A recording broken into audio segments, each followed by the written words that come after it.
Welcome to Reinventing Broadcast, where AI meets content. Hosted by Ben Anchor. Let's dive in. Welcome back. I'm Ben, and I'm here with my co-host, RAIana. Today, we're tackling the big question everyone's asking. Where is all this AI stuff actually heading? That's right, and there's so much to unpack here. We've got some pretty sobering numbers to discuss, including that headline figure everyone's talking about. 400 million jobs potentially displaced by AI by 2030. Yeah, and you know what they say. AI won't replace you, but someone using AI will. But here's the thing. Everyone keeps telling us AI will create new jobs, and frankly, we're all still waiting to find out what those jobs actually are. Let's start with the numbers. McKinsey estimates that between 400 million and 800 million individuals could be displaced by automation and need to find new jobs by 2030 around the world. That's not just a statistic, that's potentially 1 in 4 workers, globally having to completely reinvent their careers. And it's not just theoretical anymore. Microsoft just released fascinating research analysing real-world AI usage data from 200,000 users over 9 months.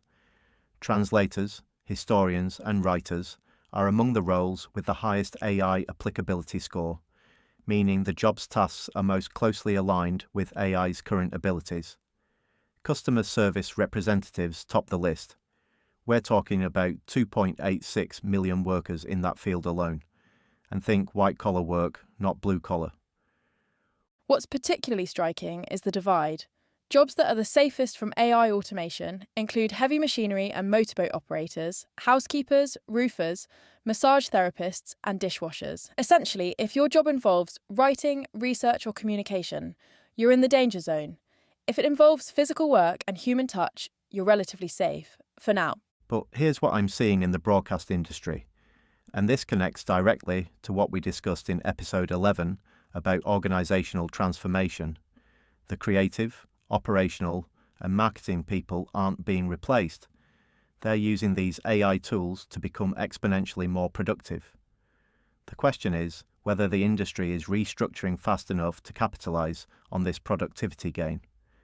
That's such a crucial distinction. Already in 2024, McKinsey research identified about an hour of daily activities with the technical potential to be automated. By 2030, expansion of use cases and continued improvements in AI safety could increase automation potential up to 3 hours per day. But automation doesn't always equal elimination. And there's still the massive elephant in the room, LLM hallucinations. Remember when we covered this in the neural networks episode with Haley, discussing adversarial inputs and model robustness? We need to treat AI as a tool, not as the truth teller or creative director. What it has done, though, is democratize technology, particularly in broadcast. Small production companies can now access AI-powered tools that were once the preserve of major broadcasters. It's making it cheap for anyone to get started with professional-grade content creation.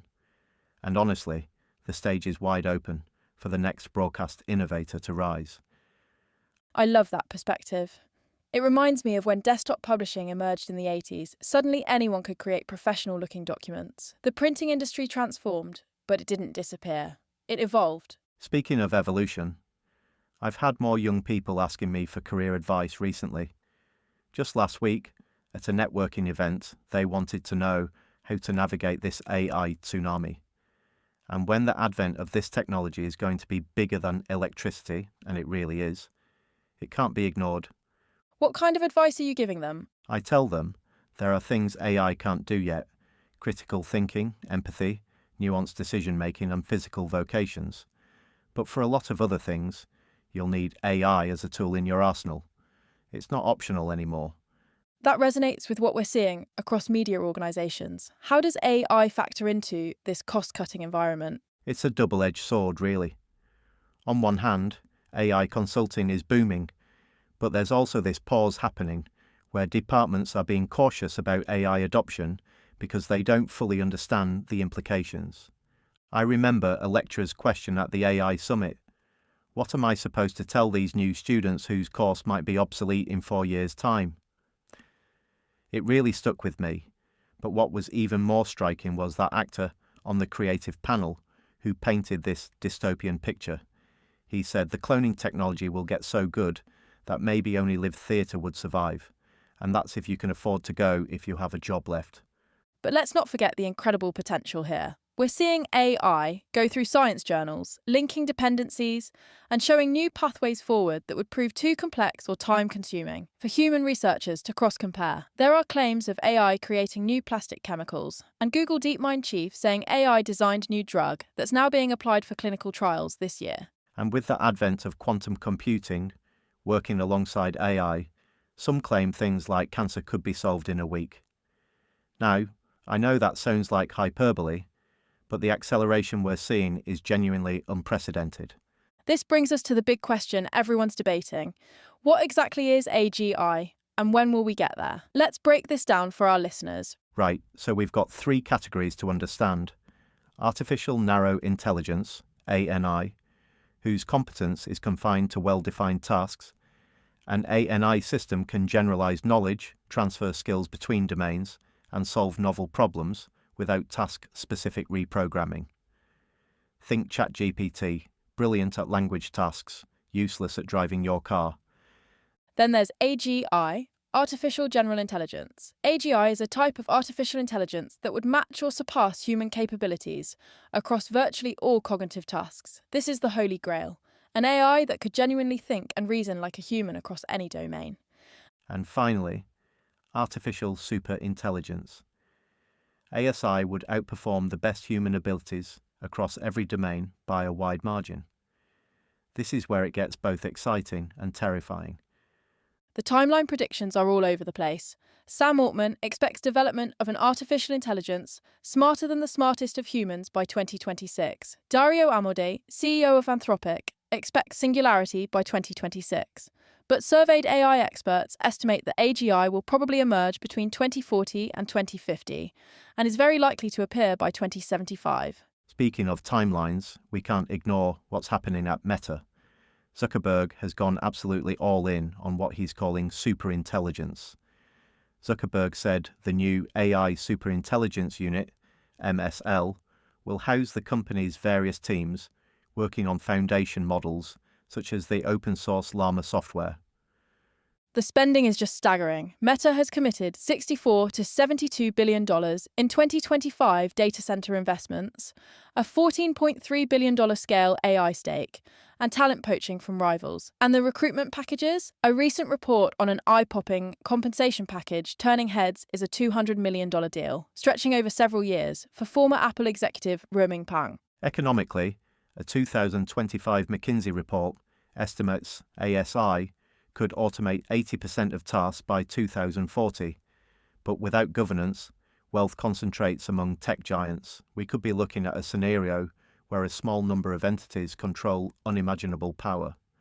And there are the alignment problems. Even benign ASI might solve climate change by geoengineering solutions that humans reject culturally or ethically. Just because an AI finds an optimal solution doesn't mean it's one we'd want to live with. So where does this leave us in the broadcast industry? I keep coming back to those fundamental human capabilities that AI still struggles with. Critical thinking, not just processing information, but truly understanding context and editorial judgment. In broadcast, that's the difference between a good story and a great story. Empathy, reading between the lines of what audiences actually need, not just what the data says they want, and nuanced decision-making. We covered this in our reinforcement learning episode. AI acts more as assistant than replacement, but in broadcast, the creative decisions, the editorial choices, the live judgments during breaking news, these still require human insight. And nuanced decision-making. AI acts more as assistant than replacement. In 40% of conversations, what users wanted to accomplish was completely different from what the AI actually did to help them. That gap between human intention and AI interpretation is still massive. Yes, and physical vocations remain relatively safe too, though that's changing. But beyond the technical skills, I think we need to focus on uniquely human traits, creativity that comes from lived experience, leadership that inspires trust, the ability to navigate complex ethical dilemmas. So let's wrap up with our promised assessment. The good. AI is democratizing access to powerful tools, accelerating scientific discovery, and potentially solving humanity's greatest challenges. We're seeing breakthroughs in medicine, climate science, and space exploration that could transform life on Earth. The bad. We're looking at massive job displacement in the near term, with no clear roadmap for what comes next. The benefits are likely to be unevenly distributed, potentially increasing inequality rather than reducing it, and we're moving so fast that our regulatory and ethical frameworks are struggling to keep up. The ugly. The possibility of creating something we can't control. Stephen Hawking argued that the outcome of automation on the quality of life will depend on how the wealth will be redistributed. Everyone can enjoy a life of luxurious leisure if the machine-produced wealth is shared, or most people can end up miserably poor if the machine owners successfully lobby against wealth redistribution. And perhaps ugliest of all, we might be sleepwalking into a future where we've optimized for efficiency over humanity, where the messy, inefficient, beautiful aspects of human experience get smoothed away by algorithmic perfection. But here's the thing. This isn't happening to us, it's happening with us. Every choice we make about how to develop, deploy, and regulate AI shapes the outcome. The future isn't predetermined. And for anyone listening who's working in broadcast and feeling overwhelmed by all this, remember what we discussed in our organisational transformation episode. The broadcast industry has been remarkably adaptable. We've navigated the shift from analogue to digital, from linear to on-demand, from terrestrial to streaming. Each time, we found ways to not just survive, but thrive. The key is staying informed, staying flexible, and perhaps most importantly, staying human. Double-check those AI outputs, especially critical in news and factual programming. Maintain your editorial judgment, and remember that at the end of the day, it's still just a tool, albeit an incredibly powerful one. And while we can't predict exactly where we're heading, we can influence how we get there. Stay curious, stay critical, and most importantly, stay connected to your humanity. Because in a world of artificial intelligence, our human intelligence, messy, emotional, intuitive, and creative, might be our greatest asset. That's all for this episode of the Broadcast Media, The Inside Track. Thanks for joining us on this journey through the good, the bad, and the ugly of our AI future. Remember, AI won't replace broadcasters, but broadcasters using AI will replace those who don't. Until next time, keep questioning, keep creating, and keep being beautifully, imperfectly human. And if you want to dive deeper into any of these topics, check out our previous episodes on Berkeley's AI course, the AI Summit Insights, and our ongoing series on broadcast transformation. Thanks for listening to Reinventing Broadcast. Subscribe for more on AI content and the future of media. And visit ancast.tv for more info on Ben himself, the resources, other content, and news.